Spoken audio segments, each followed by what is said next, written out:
Hello, good afternoon po. Eto, nagluto ako ng asado ng pork.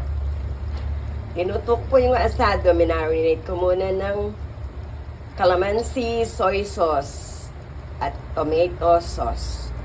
Pagkatapos po nun, pinakulo ko dun sa sauce na yon. Tapos, nung malambot na siya, inahon ko siya para prituin. Pinirito ko siya ng medyo brown na little lang para magandang tignan. Pagkatapos nun, naggisa ako ng tomato sauce with a little bit paste. Tapos, inalo ko yung sauce na pinagkuluan ko dun sa fork. Kaya na po yung labas niya, luto na. Marami pong salamat. Ito po si Ruth Capulo. Nagluto po ng